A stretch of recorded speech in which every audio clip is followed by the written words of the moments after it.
नमस्कार विद्यार्थियों, आज हम एमए प्रीवियस के पाश्चात्य राजनीतिक विचारकों के अंतर्गत संत ऑगस्टाइन के बारे में अध्ययन करेंगे। संत ऑगस्टाइन के बारे में जैसे कि सेबाई ने ये कहा है कि संत ऑगस्टाइन का जो चिंतन है थोड़ा ही व्यवस्थित है, लेकिन उसने समस्त प्राचीन राजनीतिक चिंतन को अपने ग्रंथ में उन्होंने स्थान दिया है या समेट लिया है। यानी कि कहने का तात्पर्य यह है कि रोमन साम्राज्य के अंतर्गत ईसाई धर्म के प्रचार प्रसार करने के लिए अनेक जो ईसाई धर्म के पोप थे, पादरी थे, बिशप है, उन्होंने अपनी महत्वपूर्ण भूमिका निभाई थी। इसके अंतर्गत जो संत पॉल थे रोमन साम्राज्य के अंतर्गत, उन्होंने ईसाई धर्म के प्रचार प्रसार में अपनी महत्वपूर्ण भूमिका निभाई थी और उसी महत्वपूर्ण भूमिका के परिणाम स्वरूप ईसाई धर्म एक साम्राज्यवादी धर्म या सार्वलौकिक धर्म के रूप में प्रतिष्ठित होने की ओर अग्रसर होने लगा था।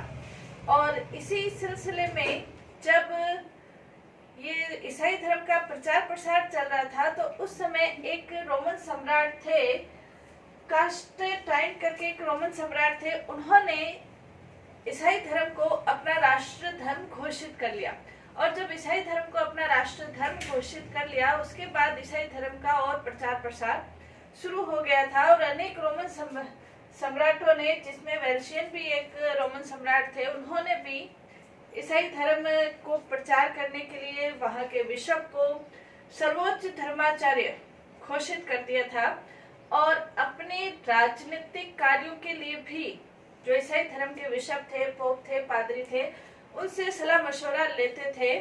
और ये जो पोप, पादरी, बिशप इत्यादि थे, ये भी अपनी शक्ति का प्रदर्शन करते थे। ऐसे करके चल रहा था। इसी सिलसिले में एक और रोमन सम्राट थे, सॉल्स बेंट करके रोमन सम्राट थे। उन्होंने अपने बलबूते पर रोमन साम्राज्य के अंतर्गत जो पाश्चात्य अनेक जो देश थे, उनके ऊपर अपनी शक्ति के बल पर, अपनी बुद्धि के बल पर उन्होंने यूरोपियन साम्राज्य के ऊपर अपना अधिकार स्थापित किया था। लेकिन उस समय जो वहां के पोप थे, उस समय पोप लियो तृतीय करके थे, साल्सबेन और पोप लियो तृतीय। जब उनका राज्याभिषेक हुआ था तो लियो तृतीय ने उनके राज्याभिषेक किया था। अब ये स्थिति हो गई थी कि एक तरफ तो जो रोमन सम्राट थे वो ये कहते थे कि हमारी शक्ति के बल पर हमने प्राप्त किया है। दूसरी तरफ राज्याभिषेक में जब लियो तृतीय ने उनको राज्याभिषेक में उनको बुलाया गया, उन्होंने उन्हें राज्याभिषेक किया और सारी फॉर्मेलिटीज पूरी की, तो ये कहा गया कि ये सब कुछ उनको पोप के आशीर्वाद से प्राप्त हुआ है। जबकि रोमन सम्राट ये कहते थे कि ये हमने अपनी शक्ति के बल पर प्राप्त किया है। और ये जो स्थिति थी, ये मध्य युग की बहुत महत्वपूर्ण स्थिति थी। पोप और राज्यों के बीच संघर्ष। पोप कहते हम श्रेष्ठ है, राज्य कहते हम श्रेष्ठ है। और इसी सिलसिले के अंतर्गत एक विद्वान हुए थे, संत एब्रोच करके विद्वान हुए थे। उन्होंने पोप और राज्य के बीच जो संघर्ष था उसको सुलझाने की कोशिश की। संत एब्रोच के ही एक महत्वपूर्ण शिष्य थे संत ऑगस्टाइन। संत ऑगस्टाइन शिष्य थे। उन्होंने पोप और राज्यों के संघर्ष को सुलझाने में अपनी महत्वपूर्ण भूमिका निभाई थी और उन्होंने अपने जो ग्रंथ की रचना की थी, city of the God, city of the God, इस महत्वपूर्ण ग्रंथ की रचना की थी। और इसके लिए हालांकि जो संत ऑगस्टाइन थे, उनके जो पिता थे मूर्ति पूजक थे, उनकी माता भी ईसाई थी और पहले वो अलंकार शास्त्र के वो प्राध्यापक बने थे। कार्थेज जो विश्वविद्यालय है वहां पर उन्होंने अपनी शिक्षा ग्रहण की थी। लेकिन जब वो संत एब्रोच के संपर्क में आए तो उसके बाद उनका जीवन परिवर्तित हो गया और उन्होंने ईसाई धर्म की जो दीक्षा है वो उन्होंने ईसाई धर्म की दीक्षा 387 के अंतर्गत उन्होंने ईसाई धर्म की दीक्षा ग्रहण कर ली। और उसके बाद उन्होंने दक्षिण अफ्रीका के रहने वाले थे और उसके बाद उन्होंने अपना सारा जीवन ईसाई धर्म के प्रचार प्रसार के लिए और ईसाई धर्म की श्रेष्ठता सिद्ध करने के लिए और पोप और राज्यों के बीच जो संघर्ष है, उस संघर्ष में पोप की श्रेष्ठता सिद्ध करने के लिए उन्होंने अपना जीवन लगा दिया था और इनके विचारों का प्रभाव बहुत अधिक पड़ा था, बहुत अधिक विचारों का प्रभाव पड़ा था। और बहुत अधिक विचारों के प्रभाव पड़ने के बाद इसी सिलसिले में उन्होंने 426 ईस्वी में संत अगस्टाइन ने सिटी ऑफ द गॉड की रचना की थी। सिटी ऑफ द गॉड जैसे इसके नाम से स्पष्ट है कि ईश्वर का नगर। अब ईश्वर का नगर क्या है, इसके अंतर्गत उन्होंने इस ईश्वरीय नगर को स्पष्ट किया है। उन्होंने सिटी ऑफ द गॉड में दो भागों में नगर को विभाजित किया है। एक तो ईश्वरीय नगर और दूसरा है सांसारिक नगर। किसी क्षेत्र विशेष से या राजा से, साम्राज्य से ये संबंधित नहीं है, बल्कि ये एक आध्यात्मिक दृष्टि से ये दो भागों में विभाजित किया गया है। संत अगस्टाइन ने ये कहा था कि जैसे व्यक्ति में दो चीजें हैं, एक है शरीर और एक है आत्मा। आत्मा का जहाँ संबंध है वो ईश्वरीय नगर से संबंधित है, शरीर का जहाँ पे संबंध है वो सांसारिक नगर से संबंध है। आत्मा का राज्य का जो साम्राज्य है वो ईश्वर के द्वारा संचालित है और जो शरीर का जो संचालन है वो शैतान के द्वारा संचालित है। आत्मा का जो संसार है जो ईश्वर के द्वारा संचालित है, उसके बारे में उन्होंने ये कहा था कि ये जो संसार है ये शाश्वत है, स्थायी है और सनातन है। यानी कि व्यक्ति के अंतर्गत जो परोपकार की भावना है, व्यक्ति के अंतर्गत जो परमार्थ की भावना है, सहयोग की भावना है, शांति की भावना है, प्रेम की भावना है, ये जो भावनाएं हैं ये ईश्वर के द्वारा संचालित है और ये व्यक्ति की आत्मा से संबंधित है। और ये व्यक्ति की आत्मा से संबंधित होने के कारण ये सनातन है, स्थायी है और शाश्वत है। दूसरी ओर जो नगर है, यानी कि व्यक्ति के अंतर्गत ही ये सांसारिक नगर और ईश्वरीय नगर है। अब व्यक्ति अपने किस नगर के ऊपर ज्यादा फोकस करता है, ध्यान देता है, तो वो उसके ऊपर डिपेंड करता है। इसके अंतर्गत अगस्टाइन ये कहते हैं कि जो सांसारिक नगर है, जब व्यक्ति अपने स्वार्थ के वशीभूत हो जाता है, अपनी वासनाओं के वशीभूत हो जाता है, अपने शरीर के लालन पालन के लिए ही वो अपना जीवन निर्धारित कर देता है, तो उसे सांसारिक नगर कहा है, जो कि शैतान से संचालित है। इसके लिए उन्होंने ये कहा था कि ये जो भावनाएं हैं, स्वार्थ की भावनाएं हैं, इससे जो व्यक्ति का जीवन है वो क्षणभंगुर, नश्वर और अस्थायी बनता है। ये जो न तो ये भावनाएं स्थायी है न सही है, बल्कि शरीर के ऊपर, स्वार्थों के ऊपर, लालसाओं के ऊपर, इच्छाओं के ऊपर जब व्यक्ति अपना ध्यान देता है तब वो शैतान से संचालित होता है। इस प्रकार के दो नगरों का उल्लेख आध्यात्मिक जगत के अंतर्गत दो नगरों का उल्लेख किया है, इसने अगस्टाइन ने किया है। सिटी ऑफ द गॉड की रचना की जो पृष्ठभूमि है, वो पृष्ठभूमि यदि हम देखें कि क्यों सिटी ऑफ द गॉड की रचना की आवश्यकता पड़ी थी, तो इसके अंतर्गत हम कह सकते हैं कि रोमन साम्राज्य के अंतर्गत, रोमन साम्राज्य में दूसरी जो बर्बर जातियां थी, उन्होंने रोमन साम्राज्य के ऊपर आक्रमण किया था।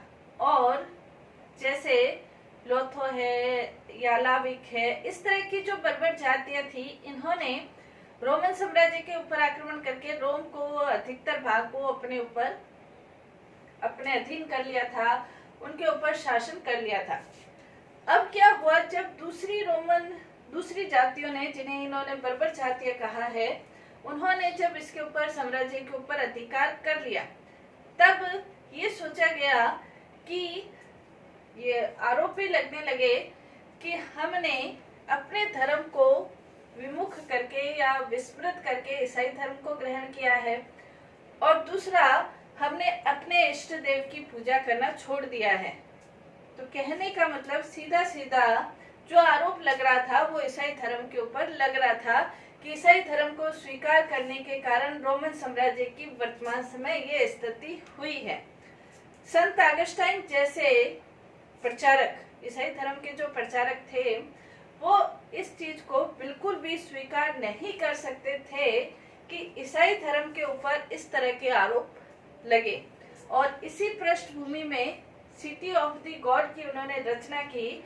और इस पुस्तक के माध्यम से उन्होंने ये सिद्ध करने का प्रयास किया कि वर्तमान समय जो रोमन साम्राज्य का पतन हो रहा है या रोमन साम्राज्य के ऊपर बर्बर जातियों का जो अधिकार हो रहा है, उसमें ईसाई धर्म का किसी भी प्रकार की कोई योगदान नहीं है, बल्कि इसका प्रमुख कारण तो वहाँ की ही परिस्थितियां है। और दूसरा उनका पृष्ठभूमि ये भी थी सिटी ऑफ द गॉड की रचना करने की कि इस पुस्तक के माध्यम से वो ये चाहते थे कि जो ईसाई धर्म की जो कह सकते हैं प्राथमिकता है, सर्वोच्चता है, जो उस समय स्थापित हो रही थी, उसमें जो भी अड़चने आ रही थी उन अड़चनों को, कठिनाइयों को दूर किया जा सके। तो ये उसके पृष्ठभूमि थी जिसके अंतर्गत ऑगस्टाइन ने इसकी सिटी ऑफ द गॉड की रचना का जो उद्देश्य है, यदि हम डनिंग के शब्दों में देखें तो उन्होंने 4 प्रकार के उद्देश्य सिटी ऑफ द गॉड के बताए हैं। उन्होंने ये कहा है डनिंग ने कि सिटी ऑफ द गॉड जो कि ऑगस्टाइन की रचना है, उनका पहला जो उद्देश्य था इस पुस्तक की रचना करने का, पहला उद्देश्य ये था कि जो ईसाई धर्म के ऊपर आरोप लग रहे थे, कौन से आरोप लग रहे थे कि ईसाई धर्म को जब रोमन साम्राज्य सम्राटों ने स्वीकार कर लिया और उसको अपना राष्ट्र धर्म घोषित कर लिया, और उसके बाद इस जो रोमन साम्राज्य है उसका पतन प्रारंभ हो गया था। इस प्रकार के जो आरोप लग रहे थे, उन्होंने ये कहा कि जब रोमन सम्राटों ने अपने धर्म को विस्मृत कर दिया और ईसाई धर्म को स्वीकार कर लिया, इस कारण से रोमन साम्राज्य है उसका पतन हो रहा था। जब उन्होंने अपने देवी देवताओं की पूजा करनी छोड़ दी तो उसके कारण से उनके जो देवी देवता है नाराज हो गए और उस कारण से रोमन साम्राज्य का पतन होने लगा है। इस तरह के जो आरोप थे, इस तरह के आरोपों का खंडन करना ऑगस्टाइन की ये पुस्तक लिखने का प्रमुख उद्देश्य था। वो ये चाहते थे कि इस पुस्तक के माध्यम से ईसाई धर्म के ऊपर जो ये आरोप लग रहे हैं कि ईसाई धर्म स्वीकार करने के बाद रोमन साम्राज्य का पतन होना प्रारंभ हो गया है, इस तरह के आरोपों का खंडन किया जाए। दूसरा, इन आरोपों का खंडन तभी हो सकता है जब रोमन साम्राज्य के पतन के कारणों को ढूंढा जाए। और ऑगस्टाइन ने अपनी इस पुस्तक सिटी ऑफ द गॉड के माध्यम से ये प्रयास किया है कि इस पुस्तक में रोमन साम्राज्य का पतन वास्तव में किन कारणों से हुआ है, उन कारणों को परिलक्षित करना कि वास्तव में उनका पतन क्यों हुआ है, क्या कारण थे। ईसाई धर्म को स्वीकार करना तो वो बिल्कुल नहीं मानते थे, ईसाई धर्म को स्वीकार करने के कारण उनका पतन हुआ है। इसलिए रोमन साम्राज्य के पतन के क्या कारण थे उनको ढूंढकर उनको परिलक्षित करना, ताकि लोगों को ये सच्चाई लगे कि वास्तव में रोमन साम्राज्य का पतन ईसाई धर्म के कारण नहीं, बल्कि जो दूसरे कारण हैं उनके कारण से ईसाई धर्म का पतन हो रहा है, दूसरे रोमन साम्राज्य का पतन हो रहा है। तीसरा है ईसाई धर्म की रक्षा करना। संत ऑगस्टाइन जैसे जो प्रचारक थे, उनका जीवन का उद्देश्य, उनका मूल उद्देश्य यही था कि ईसाई धर्म का प्रचार पूरे विश्व में किया जाए। और पूरे विश्व में ईसाई धर्म का प्रचार तभी हो सकता है जब ईसाई धर्म के प्रति जो लोगों की गलतफहमियां हैं उनको दूर किया जाए। और इस पुस्तक के माध्यम से वो ये चाहते थे कि ईसाई धर्म की रक्षा की जा सके, उनके ऊपर जो आरोप है उन आरोपों का खंडन किया जा सके। चौथा इसका जो उद्देश्य था कि ईसाई धर्म को शक्तिशाली बनाना। ईसाई धर्म को शक्तिशाली बनाना, ईसाई धर्म के जो भी पोप थे, पादरी थे, बिशप थे, चर्च थे, उनको उनकी जो वास्तविक सत्ता है वो उनको प्रदान करना इस पुस्तक के माध्यम से। क्योंकि चर्च और राज्य के बीच जो संघर्ष की स्थिति उत्पन्न हो गई थी, उस संघर्ष में चर्च की जो भूमिका है, उसकी जो सर्वोच्चता है, उसको सिद्ध करना। और उसकी सर्वोच्चता किसके माध्यम से सिद्ध होगी? ईसाई धर्म को जब सर्वोच्च सिद्ध किया जाएगा तो उसके माध्यम से उसकी सर्वोच्चता सिद्ध हो सकती है। तो ईसाई धर्म को शक्तिशाली बनाना, यानी कि राजाओं को भी यदि अपना कोई मार्गदर्शन लेना है, कोई परामर्श करना है, तो उसके लिए राजाओं का ये कर्तव्य है कि वो बिशप से, पोप से, पादरी से, चर्च से वो मार्गदर्शन ले। राजाओं को ये सिद्ध करना है कि उनको उनकी सत्ता किसके द्वारा प्राप्त हुई है, पोप के द्वारा या चर्च के द्वारा ही प्राप्त हुई है। और जब उनके द्वारा उनकी ये सत्ता प्राप्त हुई है तो उनके अपने कार्यों के लिए मार्गदर्शन पोप के द्वारा या चर्च के माध्यम से ही मार्गदर्शन लेना है। तो इस तरह के विचारों के माध्यम से ईसाई धर्म को शक्तिशाली बनाना, ताकि जो राजा लोग हैं वो ईसाई धर्म के अनुसार ही अपना राज्य कार्य संचालित करे। तो ये इसके प्रमुख उद्देश्य थे। नेक्स्ट इसके और अपन पढ़ रहे हैं और उनके विचारों का अपन अध्ययन कर रहे हैं, वो अपनी नेक्स्ट क्लास में अपन देखेंगे। धन्यवाद।